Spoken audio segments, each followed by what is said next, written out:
Are you angry right now? And is this anger really screwing up your sexual well-being and your relationships with yourself and others? You are not alone. Hi, I'm Dr. Catalina, and I'm angry too. So let's get down and talk about how this is affecting our sexual well-being and our connection to ourselves and others. I'm Dr. Catalina Lawson, a licensed clinical psychologist, and I love talking about sex. Sex Marks the Spot is a podcast that bridges the gap between what we know and what we actually do when it comes to sex, relationships, and health. This unprecedented time is fostering so much fucking anger. I find myself very much needing to compartmentalize sometimes this anger and figuring out how best to process it. But it's there and it's been brewing. And I feel like in the context of what's been happening between all of the huge events that are going on that we do not have control over, this sense of helplessness and apathy very much just maintains and exacerbates these emotions of anger.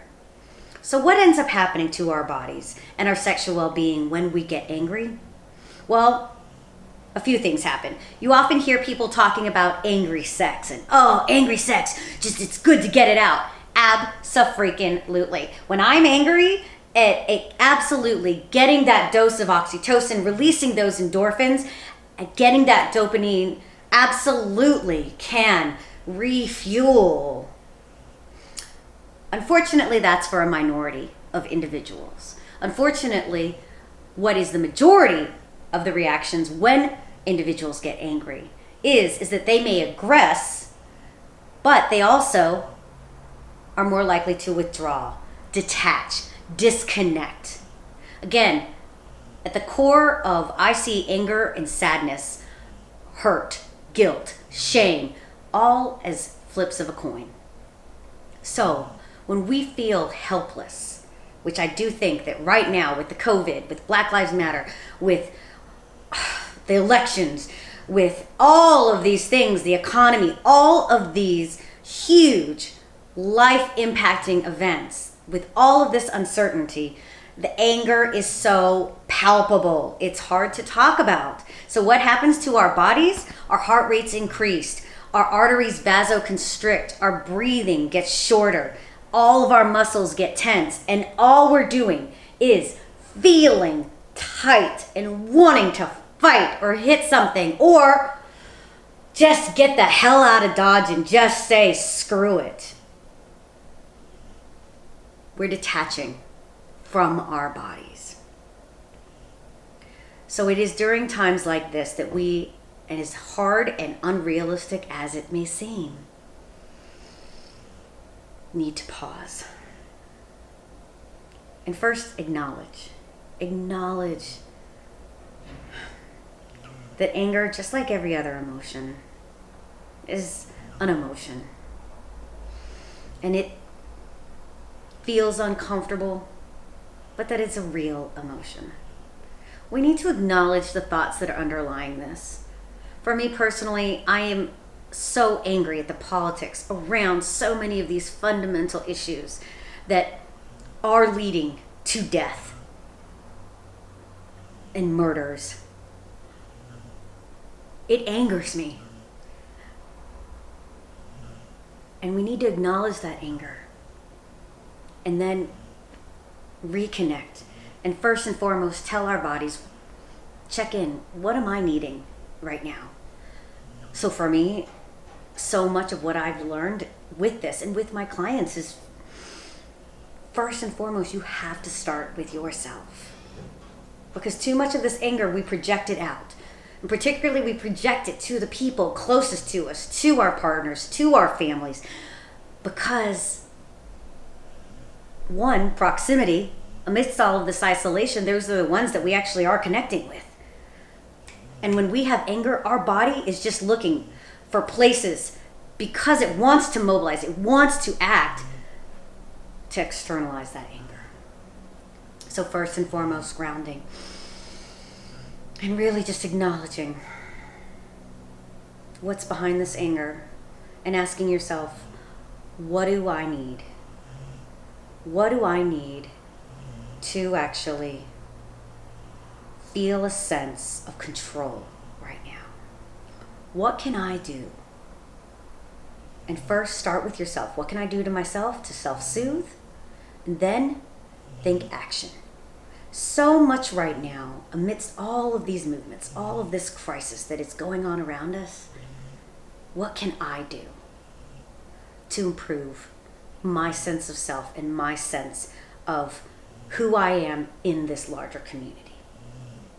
And again, it doesn't have to be a huge thing. It can be something as, okay, you know what, actually, I want to reach out and have some tough conversations. Or I want to sit and I want to research more and more so I understand better what's underlying this anger and how it relates to me. I want to understand what my family, what's my history with this? What was I born into that actually pre-existed what's happening here?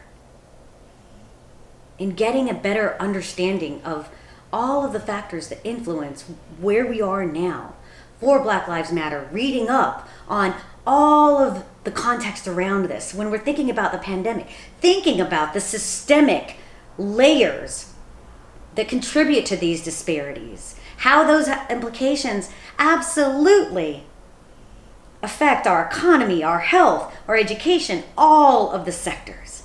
And then how that is passed along over and over across generations of poverty, of oppression, of racism, how that trauma and those negative experiences of anger and hatred are passed on, and how we learned to do that and how it impacts us.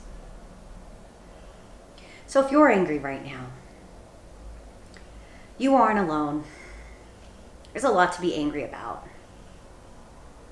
So I encourage you, and I'm going to do the same, to not run away from this anger, but to acknowledge it, move through it, figure out what you need right now to take care of you and connect to you. And again, particularly within your relationships. And then how you can actively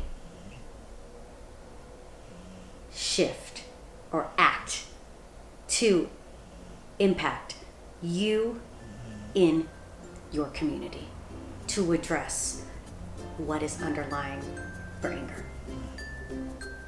This may not seem like it has anything to do with sex and relationships, but it absolutely does. And I hope that was clear. Thinking about how our anger generally detaches us. At a time where there is no better time right now that we have to get through this together. There is no better time to remind us of what is important. And our connections and our relationships are fundamental to our existence. Thanks for listening, guys. I hope that this was affirming as well as encouraging. But if it was uncomfortable,